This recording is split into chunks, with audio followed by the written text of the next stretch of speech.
95% des crypto-monnaies créées ces 10 dernières années ont complètement disparu, leur valeur est tombée à zéro. Alors, comment identifier les 5% qui pourraient non seulement survivre, mais potentiellement exploser? C'est la question à 1 million d'euros et c'est ce que nous allons décortiquer ensemble aujourd'hui. Ceci n'est pas un conseil en investissement. Les informations présentées dans cette vidéo sont à titre éducatif et informatif uniquement. Consultez un professionnel avant toute décision financière. Bonjour à tous, ici Manu pour Sepia Investissement. On parle souvent du Bitcoin comme de l'or numérique, le roi incontesté des cryptos. Mais derrière lui, il existe un univers immense et turbulent, celui des altcoins. Un univers où se côtoient des projets révolutionnaires et des arnaques bien ficelées. L'objectif de cette vidéo est simple, vous donner une boussole pour naviguer dans cette jungle, comprendre les opportunités réelles et surtout apprendre à vous protéger des risques majeurs. Alors qu'est-ce qu'un altcoin? Le nom est une contraction de Alternative Coin. En clair, c'est toute crypto-monnaie qui n'est pas le Bitcoin. Si Bitcoin était le premier chapitre du livre de la crypto, les altcoins sont tous les chapitres qui ont suivi. Mais l'erreur serait de croire qu'ils sont tous des copies du Bitcoin. En réalité, beaucoup ne cherchent même pas à être une monnaie. Ils cherchent à être le carburant d'une nouvelle technologie. L'analogie que j'aime utiliser est celle des startups. Bitcoin, c'est un peu comme une valeur refuge établie, l'or du monde numérique. Les altcoins, ce sont des milliers de startups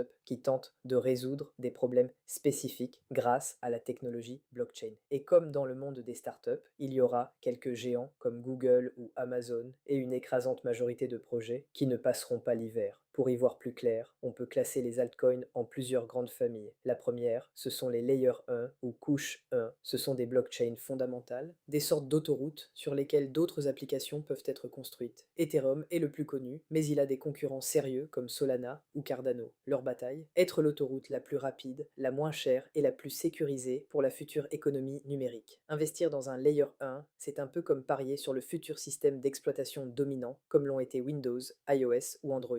Ensuite, il y a les Layer 2 ou couche 2. Ce sont des projets construits par-dessus les Layer 1 pour les rendre encore plus performants. Par exemple, des projets comme Polygon ou Arbitrum aident Ethereum à traiter plus de transactions, plus vite et pour moins cher. C'est comme ajouter une voie express sur une autoroute déjà existante pour désengorger le trafic. La troisième grande famille est celle de la DeFi, la finance décentralisée. L'ambition est immense. Recréer tous les services de la finance traditionnelle, les prêts, les emprunts, les échanges, mais sans les banques, de manière ouverte et automatisée. Des projets comme Aave ou Uniswap permettent déjà de prêter ou d'échanger des cryptos et de toucher des intérêts directement entre utilisateurs. C'est un secteur fascinant, mais aussi complexe et risqué. On trouve aussi les utility tokens ou jetons utilitaires. Ces jetons ne sont pas de la monnaie, mais plutôt une clé d'accès à un service. Par exemple, le Filecoin, Phil, vous permet d'acheter de l'espace de stockage décentralisé sur un réseau mondial d'ordinateurs. C'est comme un jeton que vous achetez à la fête foraine pour pouvoir faire un tour de manège. Le jeton n'a de valeur que parce qu'il donne accès au service.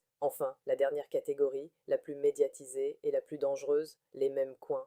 Dogecoin, Shiba Inu, ces cryptos sont nés d'une blague sur Internet. Elles n'ont aucune utilité, aucun projet technologique derrière. Leur valeur repose uniquement sur la spéculation et l'engouement des réseaux sociaux. Pour être très clair, investir dans un même coin, ce n'est pas de l'investissement, c'est un ticket de loterie. On peut gagner très gros, mais on a surtout une probabilité écrasante de tout perdre. Maintenant que le décor est planté, parlons des risques. Et ils sont immenses. Le premier, c'est la volatilité extrême. Si vous trouvez que le cours du Bitcoin varie beaucoup, celui des altcoins est sur des montagnes russes permanentes. Il n'est pas rare de voir un altcoin prendre 300% en une semaine, puis perdre 90% de sa valeur le mois suivant. Sans une gestion du risque très stricte, c'est le meilleur moyen de se brûler les ailes. N'investissez jamais une somme que vous n'êtes pas prêt à perdre intégralement. Le deuxième risque, ce sont les arnaques, qu'on appelle les rug pulls ou tirages de tapis. Des équipes, elles,